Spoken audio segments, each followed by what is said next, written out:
Well, team, we're back in the sanctuary here, and I'm glad that this coming Sunday I'll not be here on my own. We are back to live in-person worship services this coming Sunday, the 5th of February. 10 a.m. still, albeit with some degree of restrictions in terms of safety protocols, in terms of some capacity challenges that we have, but all of that, to me, just seems to pale in comparison to the glory that it will be to see this place full of God's people, singing His praises, honoring His Son, finding our own encouragement built up, finding our fears dealt with, our confusions given a degree of understanding, the anxiety that we have dealt with before the Lord, the joys that in some ways we probably felt even restricted to profess, to just let it go amongst God's people. So really looking forward to a communion service, to hearing from our own David Rain about the future of his missionary endeavors, to again sing the praises of God with his people here with musical worship. And it's a humbling privilege that I dare say one of the things COVID has taught us is how much for granted we took that. And so this coming Sunday, again, please go to downsviewbaptistchurch.com and register your family who are coming. Let us know so that, again, Catherine and Florence can arrange our seating and that we'll be ready for you when you come. And again, what a blessing it's going to be just to be back amongst God's people. The book of Hebrews, chapter 12, is a book that is written to people who are struggling to believe that the Christian faith is actually worth it. And worth it in light of challenges from those who are close to them ethnically as Jews but have not come to Christ, those who were apart from them as Gentiles who did not come to Christ, and then there were people who were Jewish Christians and Gentile Christians, and they just didn't really know where they fit in. Then there was all of the challenges of just daily life and the challenges of coming from a system that prefigured Jesus coming in the Old Covenant laws to living in the reality of Jesus as Lord and reigning in their lives. And how does this all work together? And hearing this constant drone, it's not worth it, it's no big deal, stop worrying about it, get on, with the things in life that are important. Just do things the way you've always done them. And surely during COVID, at our church, we have felt that pulse as well, haven't we? We just want to get back to doing things the way we've done them.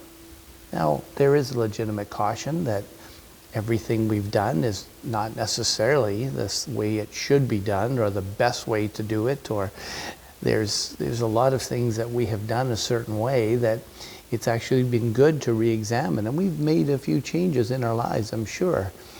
But one of the things about the book of Hebrews is that if we're not sure if it's worth it, we end up actually making the accusation whether or not he is worth it. And I can't be bothered to come back to church. I can't be bothered to come to this church. I can't be bothered to serve people in this church. I just want to be served. I just want it easy. I'm so tired. I just want to sit back. And that fine balance between recharging for more effective ministry versus I just want to relax and not be prepared for anything else other than I'm just so tired. And we feel that, and we understand that. And yet there's something about the Christian life where patience meets perseverance, which is in some ways what we've been doing for the better part of 2 years. It's February the 1st today. This is 23 months into this. Next month on March the 8th will be 2 full years since we shut her down. And some of us are just feeling exhausted. And yet wondering whether or not he's worth it comes with a resounding answer. Not only is he worth it, but he's the one that provides us with the reasoning and the resources to keep on persevering in the face of the fact that he is worth it. And Hebrews chapter 12 is, of course, a key turning point in this letter. And it's a key turning point because it encourages people who are exhausted and tired and doubting whether or not it's worth it to keep going and to hang in there. It's a familiar verse. Let me share it with you. Chapter 12 of Hebrews, verse 1. Therefore, since we are surrounded by so great a cloud of witnesses, now that means at least those who are in Hebrews 11 who persevered in their faith, even though it was difficult. Since we're surrounded by such a great cloud of witnesses, a witness is someone who's bearing testimony to the truthfulness of what's being proffered. These witnesses are bearing testimony to the truth that Jesus is worth it, that the Christian life is worth it, that in the midst of difficulties, you don't just wimp out, you don't just shut her down, you don't just quit. No, these witnesses are saying it's worth it, he's worth it, he's worth it.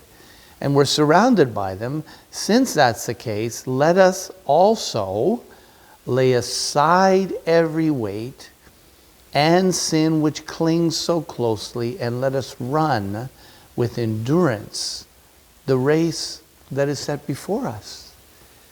You know, I was recalling a line from one of, if not my favorite movie, which is called Amazing Grace. And it's the story of William Wilberforce. This was a British parliamentarian, Christian man who was a disciple, as it were, a friend of John Newton, who wrote the song Amazing Grace. And that's where they get the title from. Wilberforce was a committed believer in the Lord, but was so eager to use his parliamentary prowess and influence and position to effect real change so that this diabolical commerce and economy around human slavery would be expunged from the entire British Empire. Now, William Wilberforce was good friends with and part of the cabinet of William Pitt, William Pitt, of course, was the Prime Minister of Britain at that time.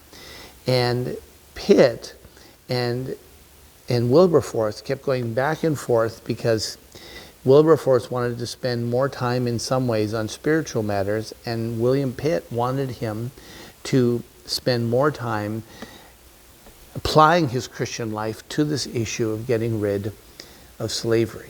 Years and years and years he spent trying to, under God, to see that this thing would be renounced and removed from the British, or the life of the British Empire.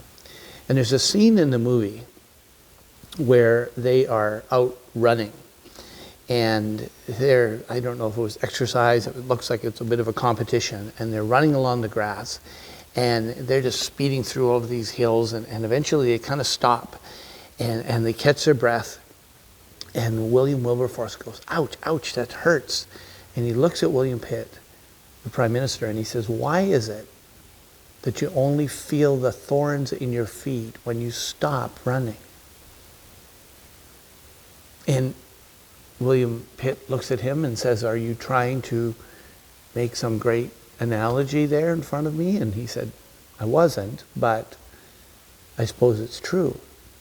Since you only feel the thorns when you stop running, therefore we must keep going, and we must keep going fast.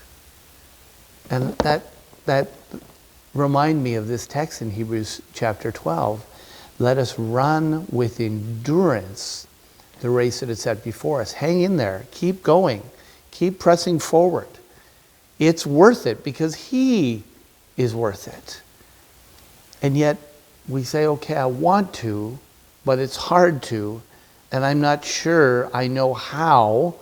What's the motivation to keep me going? Well, the beautiful text in verse 2, looking to Jesus, the founder and perfecter of our faith, who for the joy set before him endured the cross, despising the shame, and is seated at the right hand of the throne of God.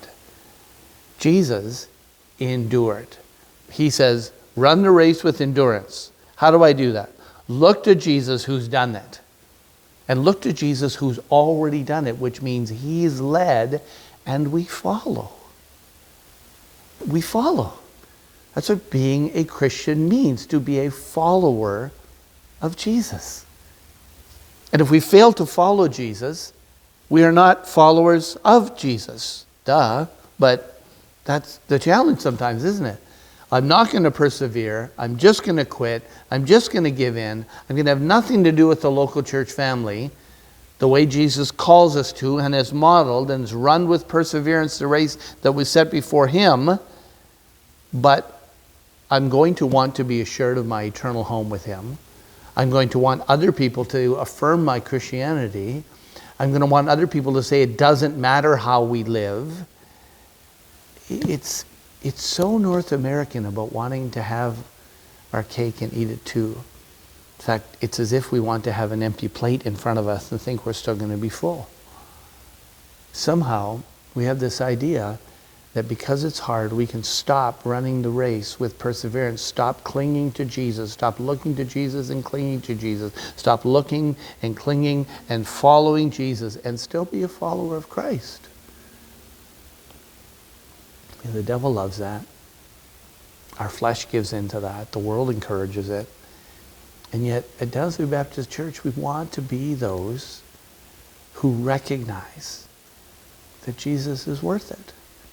And so we persevere, so we endure, so we run the race with perseverance. It's as I slow down on that race that I start to feel the thorns. I start to feel the hurt. It seems so much more difficult to get started up again, right? So we just got to keep at it, keep going. As Wilberforce and Pitt understood, that you just got to keep at it, and you got to keep running fast. We got to keep pressing towards the prize of the upward call of Christ. The goal of the Christian life is to honor Christ by sticking with him, recognizing that he's worth it.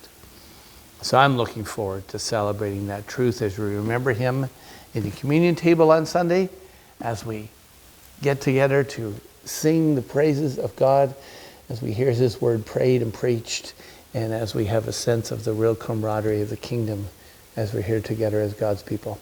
Looking forward to seeing you this Sunday morning, 10 a.m., friends. Cheers.